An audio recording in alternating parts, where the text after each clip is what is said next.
Good morning, everybody, and it seems like all the mics are working, so please, now we are here, we have gathered here already. So already the time is 10:30, so it's very good that you're all here. You have all come here to hear what we, first of all, these two gentlemen, we have to tell you. And first of all, I'm very sad because in the program it was written that we have here the representatives of the three states: Azerbaijan, Armenia, and Georgia. But this lady from Georgia had already left, and she said that everything that Georgians wanted to tell us had already been said yesterday by this performance that we saw yesterday. So the majority of us saw this performance yesterday. So she left Narva, and here there is only three of us. My name is Toomas, Kiho. I'm from Estonia, and here we have two famous people, Kamran Shahmardan from Azerbaijan, and from Armenia we have a theater person and festival person, Artur Ghukasyan. Ghukasyan, yeah, that was ideally said. So welcome to this discussion in Narva. I think we will start from this festival in Narva, and how did you come here? Why did you come here? So here in the program there is no performance from either Armenia or Azerbaijan, but you are here. So how did you come here? So thank you. It's a pleasure to be here. So why are we here? Because there is an old saying. Why do animals lick their body parts? Well, because they can. And why are we here? Because we can be here, because our friends invited us. And I will also say that for Kamran as well, because it's a pleasure to be here, to see the atmosphere, to see the festival, see the atmosphere of the festivals, because we see our community. This, we understand that these are our people, and so although a person tells you, either you are an extrovert or an introvert, and we can still understand that why there is no performance from Armenia when Mart and his team were last year in Armenia. They did not actually see any performance with freedom. So you said, like, okay, you want to drink wine, you want to drink cognac. If you don't want to drink, you don't drink. This is freedom, yes. But if we talk about performance, they were looking for something to be a political performance. So they didn't find any. So that's why there is no performance this year. So this is the reply to why there is no performance from Armenia. Okay, so we will return to this topic later. So Kamran, what would you say? Why are you here? So I have an important reason. First of all, my wife is Estonian, and we have been together for 27 years. And during these 20 years, I have become half Estonian, and I even understand and speak Estonian a little bit. And for over 25 years, Kate and I have been leading a performance, Black and White, in Finland. And this festival invites a lot of our friends and acquaintances for 25 years. We had both performances from Estonia and from all over the world. And if we speak about Vavala, Mart, and Alara, these are my friends who I've known for like 20 years. And from time to time, I come to this festival. I like this festival a lot. And it would be strange if I did not come. Of course, you've been here for the third time. I think like for fourth time. It's only the third festival, and you've been here for fourth time. It's interesting. It's okay. So then let's take like 3 times. Okay, this seems more like truth.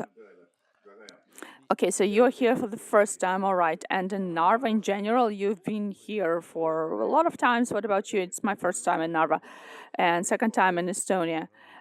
And have you seen Russia? Yeah, I've seen the border. I didn't see the Russia, but I've seen the border. What's Russia is such a small country, you can't see it from afar. What about China? Have you seen China? Well, you can see China from everywhere. Like this is China, that's China. So Estonians have a song that Russia does not exist, and that Estonian border lasts until Chinese wall, the Great Chinese Wall. So you're in Narva for the first time, in Estonia for the second time.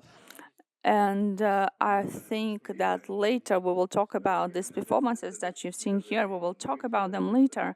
But first of all, I think not everybody here, you have here some friends, they know everything about you and about your past. I know some things that I looked up on the internet, but I saw that both of you work for the theater, in the theater environment, and you both organized a few festivals. For example, I got to know that in Armenia there is a festival High Fest.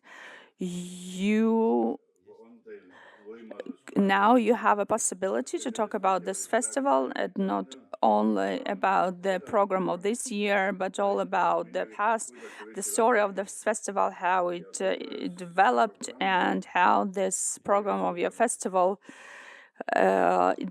compared to the program of this festival, Freedom Festival. So how can you compare these programs? So what does it all mean? Okay, I got it. Thank you very much. I will talk about the situation in Armenia in general. So you would understand that Armenia is not Austria, Germany, or Denmark, or whatever, where there are like a lot of things are seen in Armenia. Armenia is a very small country. It's very close into Estonia in this context, and we have 36 state theaters from the time of the Soviet Union, 36 paternal cultural. So 36 state theaters, and here we have interpreters. So if anyone needs interpretations, you can see channels.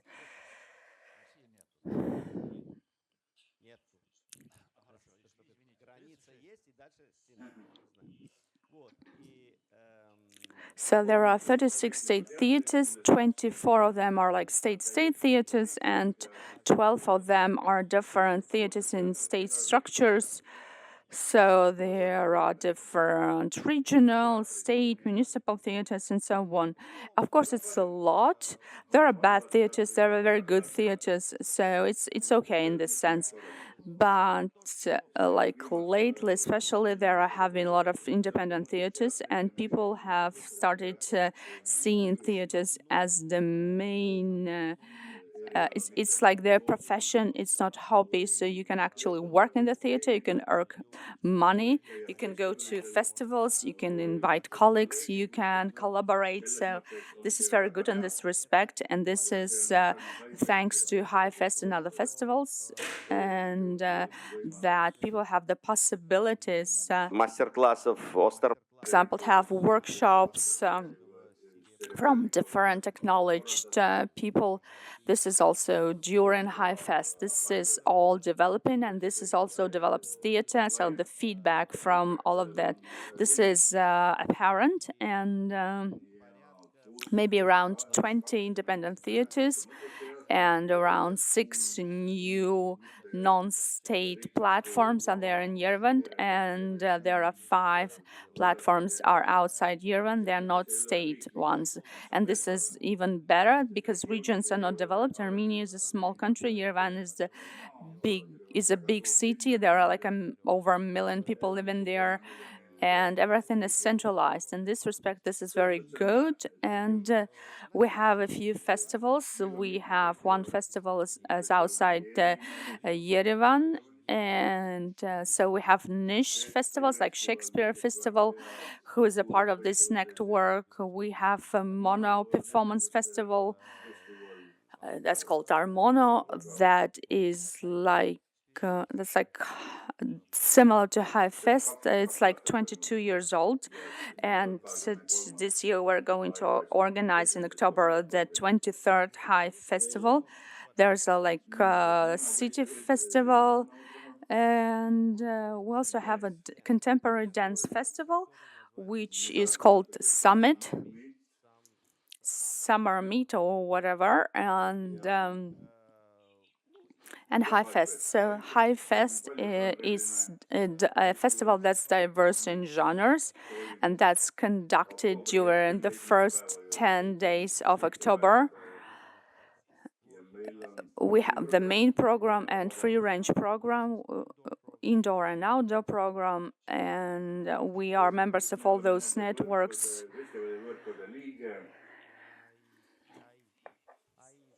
So everything there is there where you can collaborate. We are members of all those networks.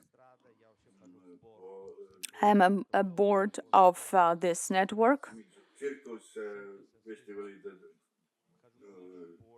I'm a member of this evaluation board, and we are a member of this Insight Policy, and it helps to measure the quality. And we have very interesting performances this year. We have like a projection shows. We're going to see world dancing from different countries.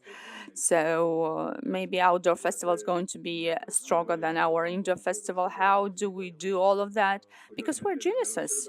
Because it's impossible with such less money, such little money that we have. We're doing it, we're doing it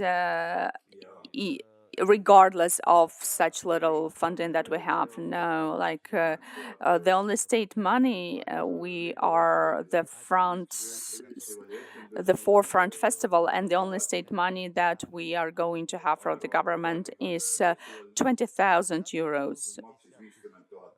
While only one performance that we had last year cost 150,000 euros.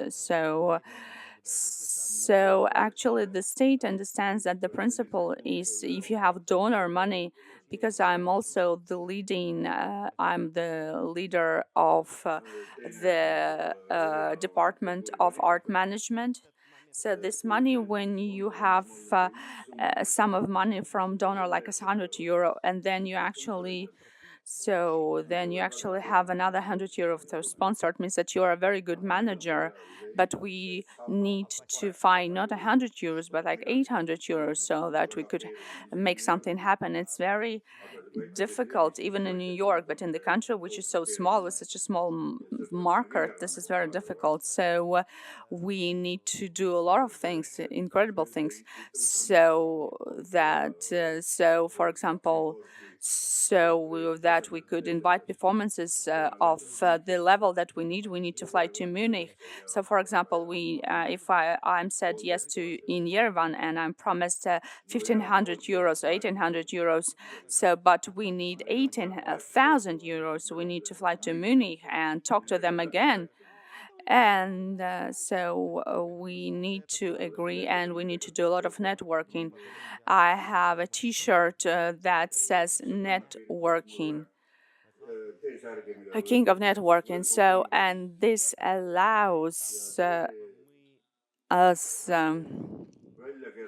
to be in the league that we cannot be based on our so-called weight category, because we have a very high rating, because we are always on the move, because we always negotiate and look for more.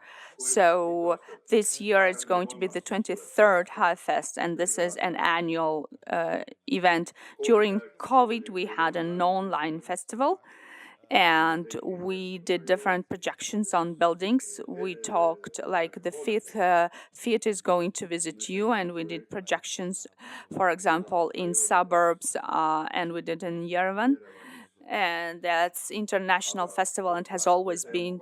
And this year we're going to have about 20 countries. What's your geography like? We have very few countries from Africa, and other parts of the world are represented. Australia and all the rest have from Australia, from New Zealand. So, what are the biggest? What are the most? Is that the most famous? Yes, exactly. Performing arts. What about situation in Azerbaijan? Do you do festivals? We do festivals in Finland. What about Azerbaijan? Yes, unfortunately, after the pandemic, we had a situation that our countries started engaged. Broke out the war between our country and the festival that we used to have. We don't do that any longer, but now we are negotiating with the Ministry of Culture, and we hope to reintroduce the festival MAP. So it was the festival that included all the lines of drama art, or the theater. It started from street clowns and everything else. It was so you conducted it in Baku. Yes, it was conducted in Baku. So that was the only. I invented it myself. That was the only international. We have a lot of festivals, but they are all nationals. But that was the only biggest independent non-state festivals. Last time we had it 4 years ago. And when did you have it the first time? 4 times. 4 times. We had it for 3 years. 18, 19, 20, 19, 18, 19. And what can you say about the situation in the theater in Azerbaijan on the whole? How many state theaters do you have? We have over 60 state theater on the whole in Azerbaijan. And I myself, about 10 years ago, I worked as an art manager of one of the theaters. I had a teacher whom Artur knows very well, and a lot of people here know very well. Vagif Ibrahimoglu. He established the first independent theater. Unfortunately, he died over 7 years ago. And contemporary theater in Azerbaijan, I would say that we have very serious problems. We are in the middle of theatrical crisis in Azerbaijan. What do you mean theatrical crisis? Well, actually, after collapse of the Soviet Union, I will tell you that actually Azerbaijani theater is very old, ethnical. We are one of the first who had their own opera, and there is such a ethnical opera and theater, Mugan, and it's only in Azerbaijan. And we consider themselves like to be a theatrical nation, but after the collapse of the Soviet Union, we never found our language, our face, our identity. And the Soviet Union, we had a romantic theater, romantic drama writing, but we are in the middle of drama crisis, crisis of drama experiment, drama approaches. What is the reason for that? I think it is depression. We have 30 years of depression. Yes, so for 30 years we have been in the war. we could not develop because the people have been depressed. 30% of the population are refugees, and there was a crisis that was depressed, that was national depression. Do you mean the crisis in the society? Yes, in society, because the theater is the social form of art. And what we see, theater is the mirror of the society. And if we do not get the signal from the society, then the theater cannot develop. What about the spectators, the audience? Did you have them? Yes, we did, but the audience only now, after 2-3 MAP theaters, audience have started to understand that besides post-Soviet theater, there are other theaters, and that now young people have the need to see new interesting projects. So I'll tell about Estonia. We also had maybe like such a small theater crisis, because after the collapse of the Soviet Union, we were told like people did a lot in politics, in society. They were about to establish their own state. It all led to the fact that there was little audience after Estonia regained its independence in 1991. But crisis in Estonia, I think, did not last for 30 years. Maybe it was like 3 years, maybe. But what about you in Armenia? Did you have the crisis in the society? If we talk about our colleagues from Germany, they will tell you there is a crisis because there is stagnation. Because in the big directors like Toomas is in stagnation, Dahlheimer has stagnation, but it doesn't mean that German theater is in a bad state. Maybe theater critics can say so because they want this, but the situation is this. But if we compare with a different country, but they are here, there is, what is the benchmark? But Armenia is there, like, because you cannot see it. Armenia is somewhere there. But in reality, the situation, I understand, on the second floor, of course. I understand what Kamran is talking about. The situation is that in order for there to be a development of people who are talented, they have to see what is going to inspire them so that they could see this boiling in their brain and that could they implement it in their performance, so that they don't see that inspiration. Thanks to the festival like High Fest in Azerbaijan, Azerbaijan did not have such a strong international festival. From time to time, British Council brought, for example, Alan Rickman performance. Yes, do you agree with that? With this evaluation?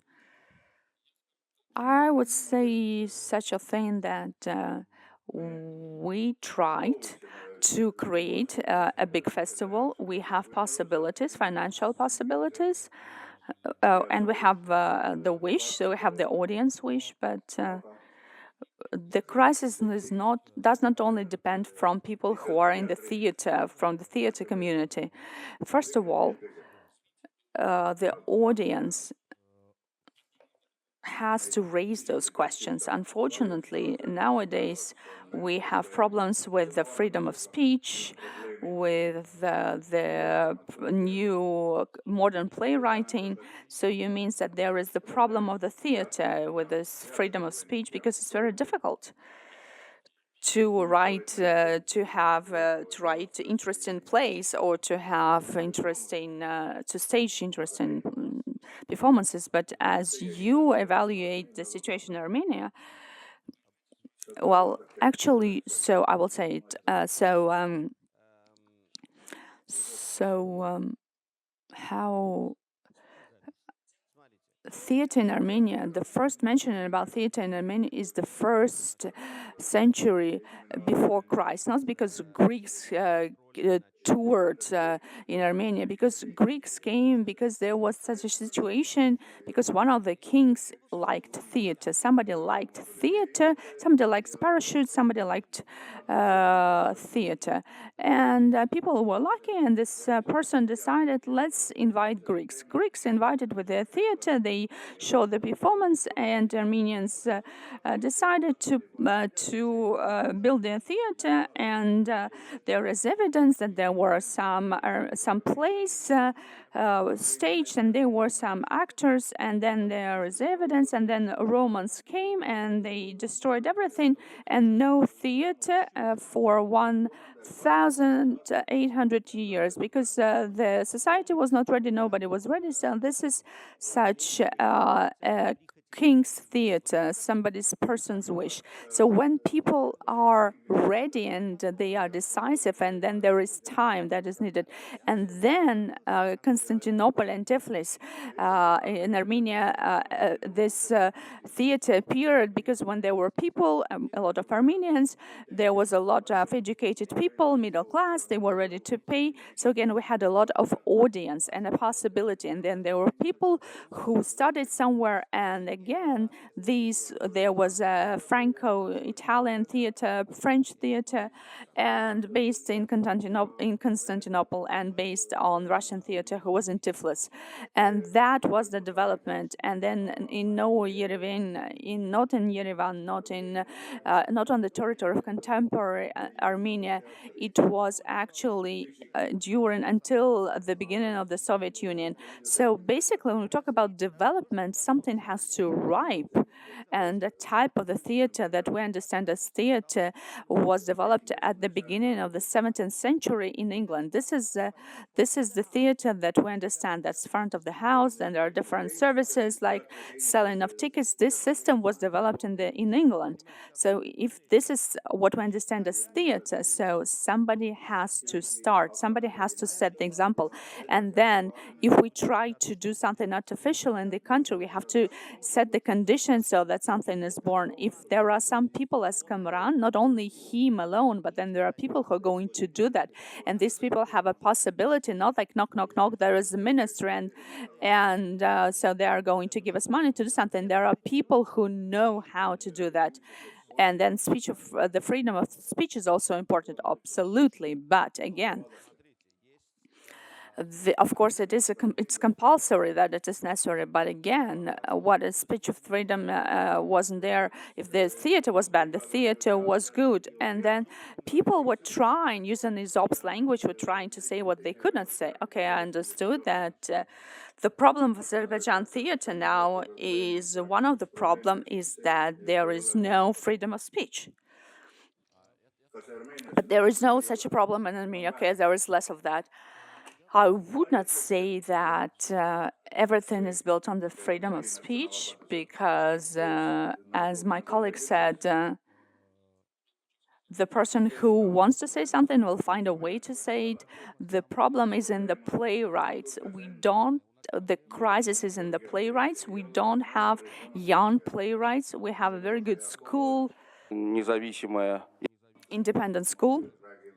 For example, Garik knows my teacher, and who actually established the independent school.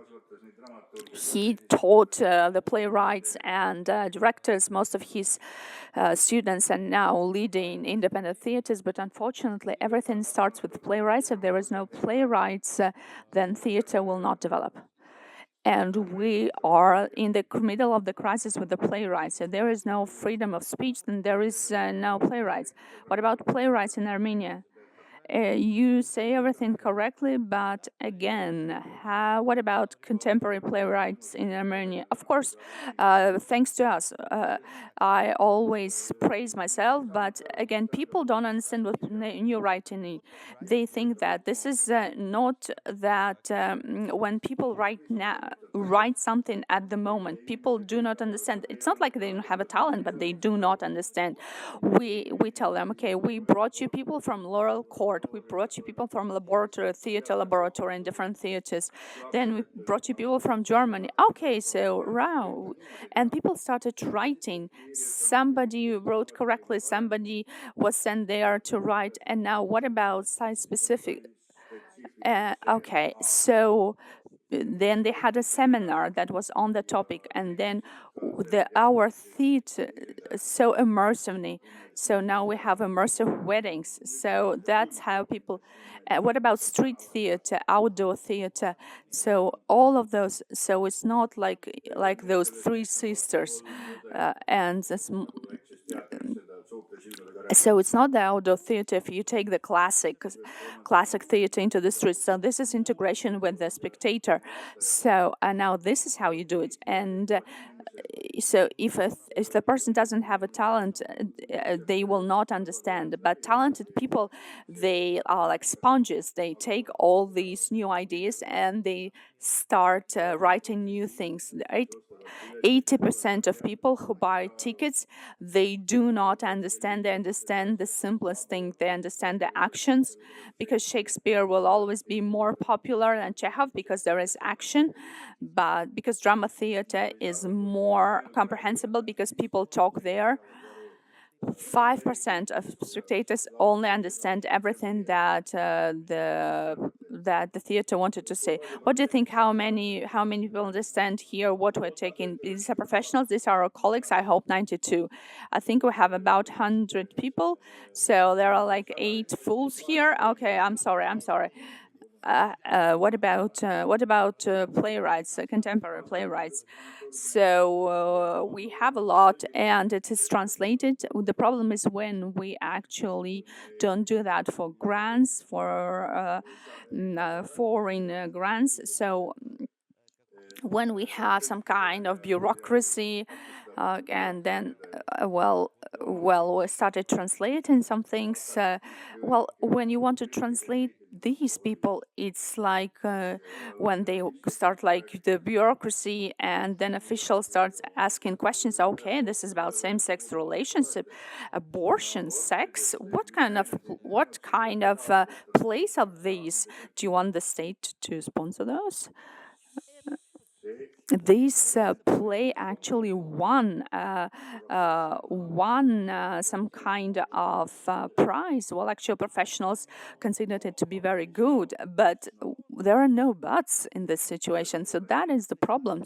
So again, this is still, I think that now this is the stage when they have this cumulative effect of like we have a number of people who write interesting plays. Like people don't really understand where Armenia is, like Albania. Like where are you from? Armenia, like Bosnia? I saw one says like Lithuania. Where is that? This year, Highfest, which countries are going to be represented? As participants, we have directors from a lot of festivals. We have people from Edinburgh, Wujer, Sibiu. So we're going to have leaders of these festivals. We're going to have theaters from Belgium, Germany, UK, Italy, Spain, Portugal, Chile. Absolutely a lot of countries, about 20 countries. Different countries, but you don't have anyone from Estonia. I'm only the president of the festival, so I know so little. What about Azerbaijan? No, we don't have. We're not going to have anyone from Azerbaijan, and this is a challenge, and it's not going to work like this. What type of challenge is that? You see, like so that what needs to happen? For example, Kamran will say, Artur, there is a very good theater that's called X. Okay, so let's invite it and. Let me take a look. I saw it. I liked it. Okay. How? How to invite them? I will probably turn to the Minister of Culture. So, Minister of Culture, okay, there is a Theater X, and actually, we could include them into the program, maybe into the main program because it's good. Okay, okay, no theater. Okay, it's Artur, not fake. Okay, so they go to the Ministry of Foreign Affairs. Okay, but it's probably it's possible. So maybe they go to the Minister of Culture, to the Minister of Azerbaijan. So if everything works, then it is possible. But it is not the question of this year or next year, but probably someday it is possible. What about the other way around? Is that going to be possible? I think while our society has very fresh problems, the war just ended last year. There has been too much blood and there has been too much pain. And both from Armenian side and from the side of Azerbaijan, I don't believe that in the 2-3 years to come that's going possible. But there's Artur, there is Kamran, and I think that if there is a will, we can start preparing some ground for that. It's the most important that there is a will to forget the shameful war that didn't bring anything to either Armenia or Azerbaijan, did not give anything but death, and I think it's pain that is going to, these are wounds that are going to heal for long. Only the art, only theater and cinema can do something to help us heal. So we need to do something to prepare the ground for future generation. Of course, it's not very simple because this war finished with agreement with the peace treaty just 2 weeks ago. It's like it was like here Donald Trump, and here we have Pashinyan, and like two presidents. What they were here at the table, and the peace treaty was signed. So, what do you think? Was it a good peace treaty, or can we actually, can we, Kamran and Artur and everybody from the both states who treat each other friendly? So, can we, like, during 5-10 years, can we move on? Like as friends in a friendly way. What do you think about? I will just say yes. Everything is possible. We're people, and human memory is short. This is my opinion. Human memory is always, we always forget quarrels when there is a way to agree on something, to seek agreement, and only when people stop hating their neighbors, only in this case we can say that the war has stopped finally. It can be done only with the help of the wish to stop, the wish to create a new world, new generation, the bridge between Armenia and Azerbaijan, to speak honestly about problems in the society, about the blood. You can talk that was spilled. You can talk about. You can have performances. You can write plays. You can make movies about it.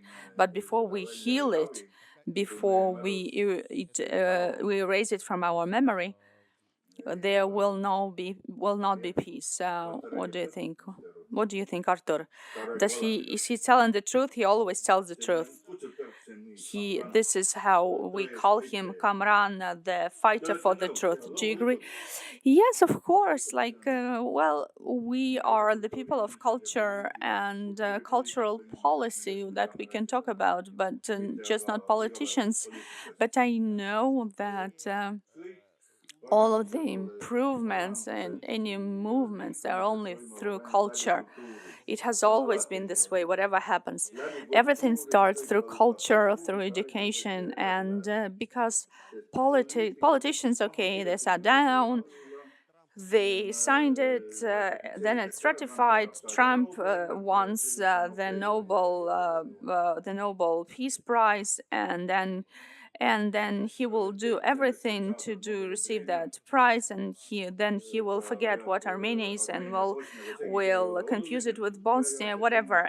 The most important thing is that there is peace, people don't die, and peace can only be again only if the first steps are only through culture, thanks God, and then when the conflict is stopped and create conditions for peace and peaceful living, then people, it's like crisis happened. Well, what happened? Money will always find a way, and if there are the conditions and people will find a way. First there are cultural connections, then trade. Yeah, unfortunately 30 years culture both in Armenia and Azerbaijan was cornered. We did not have the possibility to speak because that was the politics, that hatred in people was supported.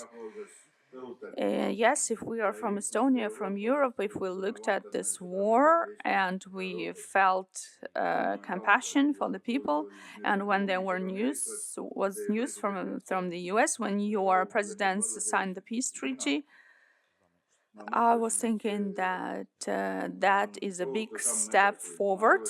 That this is something that's the new order of things that could now be, that could be that could also support cultural cooperation in the future. There was a world war, and our grandparents fought in Germany, but now we're friends with Germans, and we forgot that that war happened. With years, with generations, the pain becomes weaker, and we start seeing things that we did not see. We did not see things that we did not see before, because German language is the language of Goethe and Schindler, and that's the language of the culture. And what about now? I'm sitting here with Armenians and Azerbaijanians, and what do you think? Is it possible that next festival I'm sitting here between Ukrainian and Russian? I think that's the memories are too fresh and too recent. It takes time, and I'm sure that Russia needs to admit, as Germany admitted its mistakes. Otherwise, peace in Ukraine will never come. Russia has to admit what it's done, and not with Ukraine. All the former Soviet republics are suffering up until this day because of these imperial ambitions that Russia has. But any imperial ambitions, they start and then they finish. It takes time. Russia has to say that it's sorry and has to admit all its mistakes. It has to kneel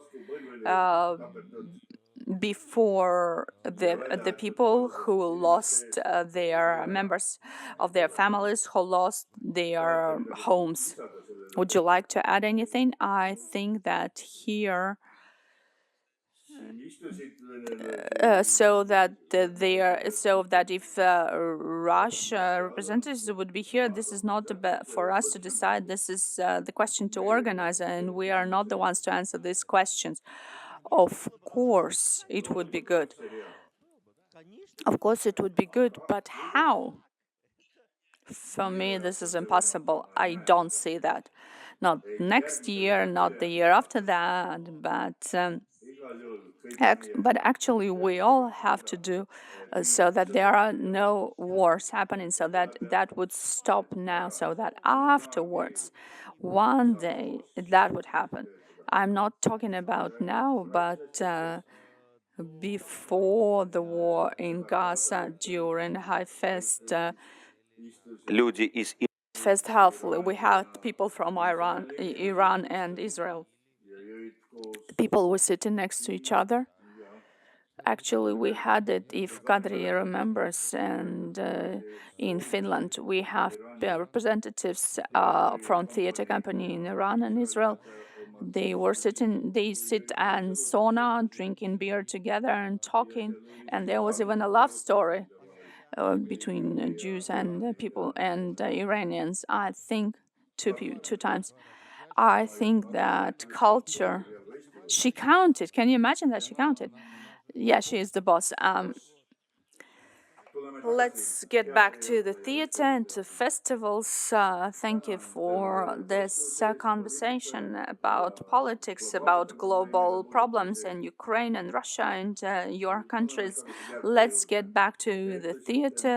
You talked about High Fest and what's going to happen in October. And what about the next festival in Azerbaijan? This year, there's not going to be anything. Next year, if you go to the website of MAP Festival, MAPE, but we are developing, and this year we conducted the 21st Theatre Festival Black and White in Finland. And today I'm leaving because the day after tomorrow we are starting with another cinema festival, Saba Film Festival. And at this festival we are going to watch films from Azerbaijan and Georgia and a lot of Estonian films this year. Feature films, 53 films from 20 countries. These are feature films. These are both parallel films and different types of films. We have different genres. This is a regional festival and 5 festivals. This is Saba Film Festival. This year is going to be the first festival. Good. What else beside High Fest in October is going to happen in Armenia? Where would you suggest coming? Well, actually, I'll just visit Armenia and enjoy, because Armenia is beautiful and a lot of things happening. There are a lot of different festivals. There is a Shakespeare festival. It's going to happen at the end of October, at the end of November. At the end of November, there's another festival. There's a jazz festival. There's a music festival. That's going to be November, and we have a wonderful film festival, Golden Apricot, which is in July. We have a lot of festivals. Well, if we talk about cultural life, it's very active, diverse, and a lot of things are done. Well, you just it's necessary to have like trips. It's good that it would be good if trips to Armenia would be diverse and like every season would offer something. So we want cultural urbanism to be attractive, not only during a particular warm season, but during the whole year.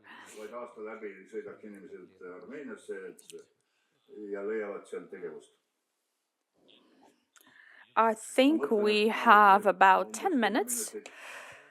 Maybe there are questions. Maybe there are questions from audience. Think about.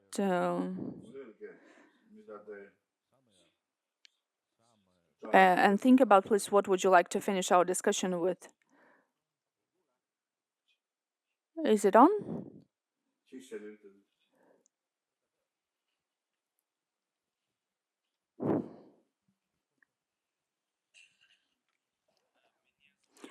My name is Laur. I am a playwright of the ex-Russian theater. I have a question about the Russian-speaking theaters in Armenia and in Azerbaijan, because maybe they exist, maybe there are a few of them, I don't know. And the question is about how these theaters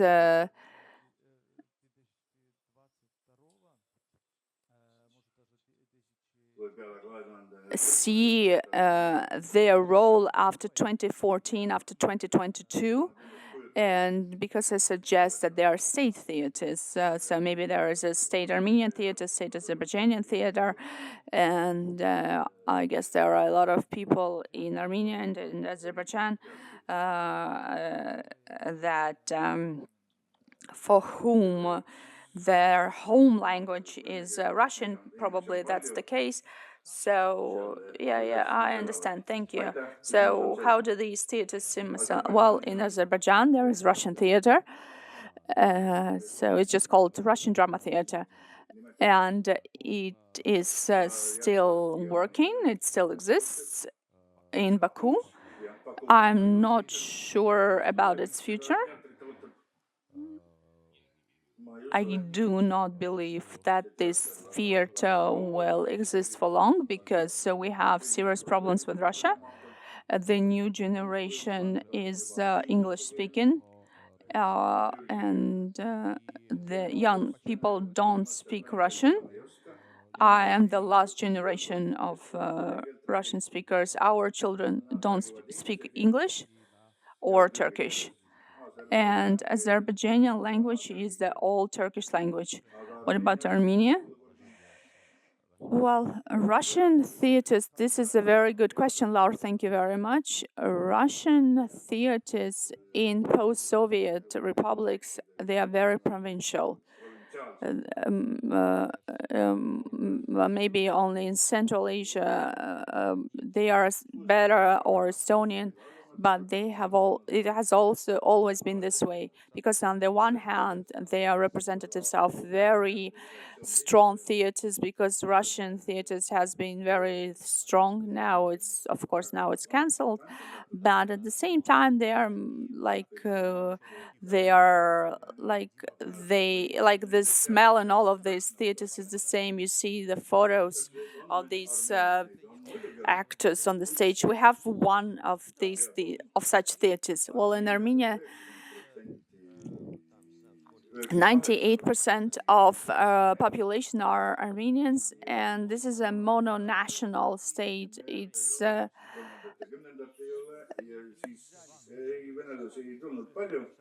and we just have this lake which is high in the mountains. So we don't have the situation like in Kazakhstan, where we have a lot of people who are not Kazakhs or Russian speakers, and that's why they had a lot of theaters with a different language, which was logical. We had these non theaters with a language because it was decided by the government. So we only have one theater, and people were deciding whether to close that down. But then it was like lazy. Why to close it? Why close theaters? You don't need to close them. It's like breaking monuments. It just doesn't have to be there. By breaking monuments, you just need to put it somewhere, like in some park of freaks, like park of evil.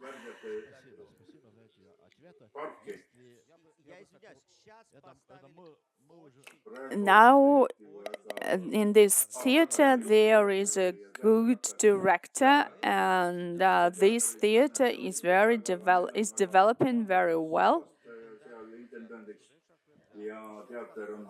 They stage very good performances. And the situation is, if it's good performance, they have a lot of audience. If it's bad, they don't have any audience. I would also like to add that theater is a living body, and if we talk about traditional theater, it's more like a museum than a theater. And if the theater does not exist and does not address the society, it becomes the traditional, and this is not a living theater. Okay, and thank you very much. If we have any other questions, because we don't have much time left.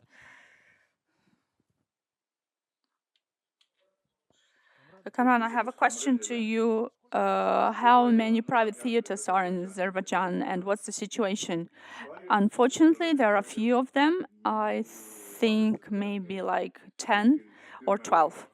But they are all private and they are not sponsored well. There is now the people don't have the strength, the power to help to support developed theaters. People don't want to go to theaters that are still under development, and this is also because, for example, if we did not have this explosion of interest, if I'm praising myself again, if not my students, my alumni, during this time, like 22 years, my alumni have been opening theaters. They have been opening agencies, and they start implementing a lot of new projects. And here, like for example, directors of 6 new theaters. These are our alumni. They are art managers. These are the people who are going to push it forward. Like about 15 years ago, we had this explosion of private theaters, but then during pandemic, most of them went bankrupt, and that was a very strong blow to the modern theater. During pandemic, the state started supporting them, and most of these theaters don't exist anymore. What about Russian theater? Does it exist? It's not sponsored, although it's a state theater, but there is money from Russia, and they are somehow trying to sponsor theater. There is one question. Yes, Jakob, please. I have a question. During my time, my work in the field of cultural policy, first time during the 30 years, I see this picture that representatives of Azerbaijan and Armenia, they participate in the discussion together and talk about collaboration in the future. Do you think can this conversation take place 2 years ago or 1 year ago before the peace treaty was signed?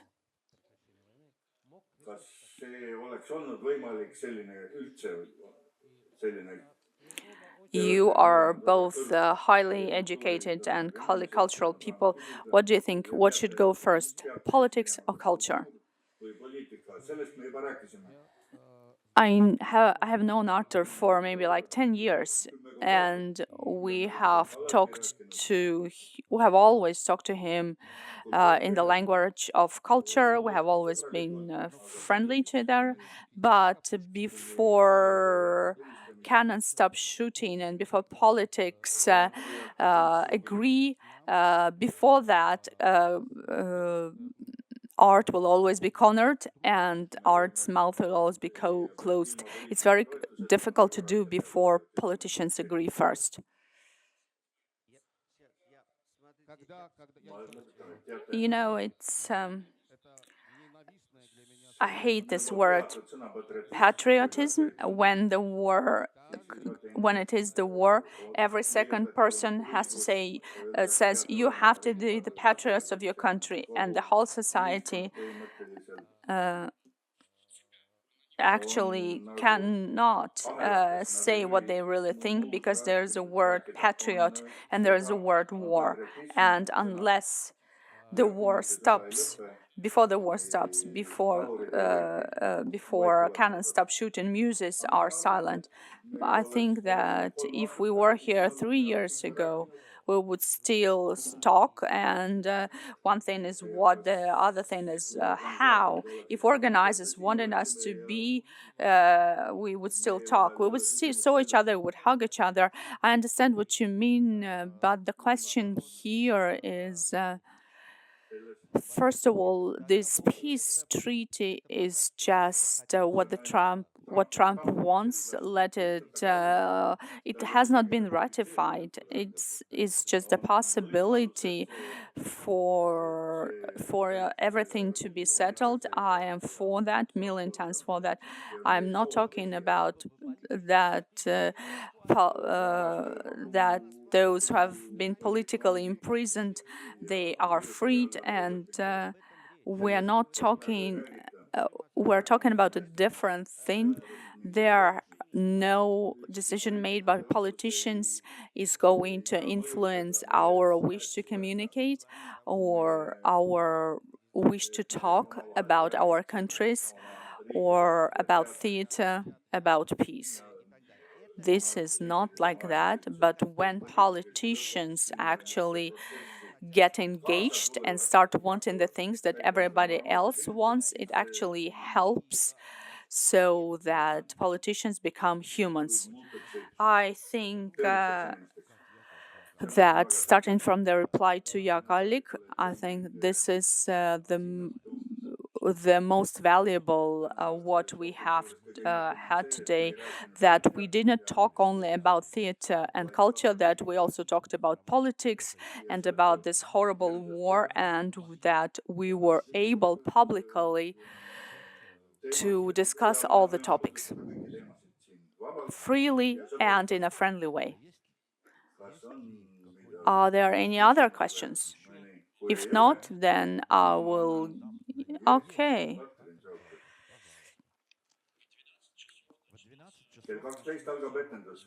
At 12, there is a performance. Very shortly. Artur, what year were you born and where do you live?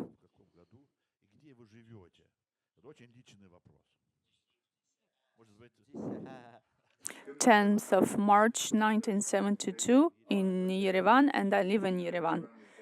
I just spent a lot of time abroad.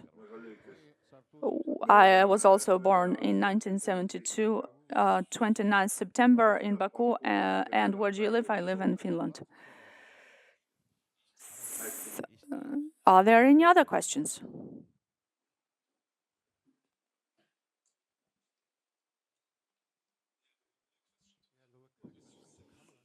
Peace process is only possible with erasing memory.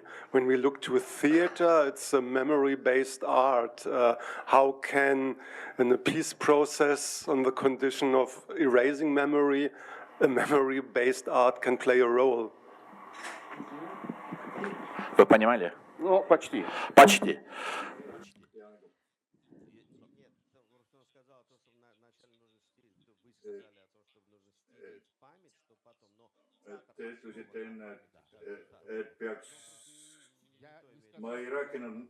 I didn't say that exactly. It erased the memories, but I thought it takes time for the wounds to heal, so that new ideas come. So you need to start doubt old ideas. So today, the idea of patriotism and the domination of one country over another, it's too strong. We have to remove that, and after that, on this ground, we are going to have new ideas and new memory. We have to write the new story. So new memory. I am the person that yesterday was yesterday and tomorrow is tomorrow. I only have now. We can only make our life only now, based only today, only on today's, not only on old memory, but on the process now. When this process is creating, we already have the basement, our life. We cannot, but in order to build the new house, we need to make the new basement. The old basement is no longer works. I didn't say erase memory. I need to say, as I told, move on and make write the new story.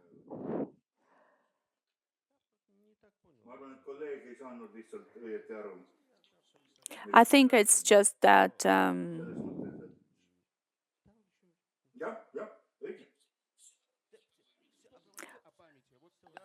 I want to bring you an example. What is memory for me? There was such a wonderful director, Barajanov. Maybe some of you know him. He's Armenian. He was born in Georgia, but most of his films he made in Azerbaijan. And he, for me, is a very good example of memory that we saw in cinema. His person united the whole Caucasus. Being an Armenian, he was born in Georgia, lived in Georgia, and he made movies in Azerbaijan. For me, this is memory, which is written by the hand of a great artist. There is no war, there is no hatred, there is only agreement and love. This because the whole life is fight. Yeah. I think, Kamran, this is like your concluding remarks. What would be? Maybe it's not concluding, and maybe it will all not be my last words. Maybe it will not be my last words. I love you all. I hope this is not my last meeting. I wish our people's peace and. I love my people. I love Armenian people, and I think we have common roots. And it's not like it's although we might want to fight. Caucasus is what unites us. Caucasus will be independent, and all these three countries, Azerbaijan, Armenia, and Georgia, will become one cultural home. And I think culture makes a human. We can make beautiful business centers. We can make beautiful streets, but it will all about communication with people who are educated and cultural. It's always easy, and nationality doesn't matter. So that I wish that we need to work so that there are a lot of more educated and culturally educated people. We need to show them. So by our personal example, we need to create conditions so that people would be more beautiful. Thank you to the festival. Thank you. Thank you. Thank you, all of you who were here, thank you for this conversation. Such conversations,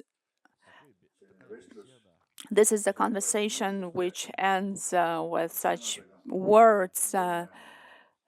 We can close this conversation with very good feeling, with a light heart. Thank you.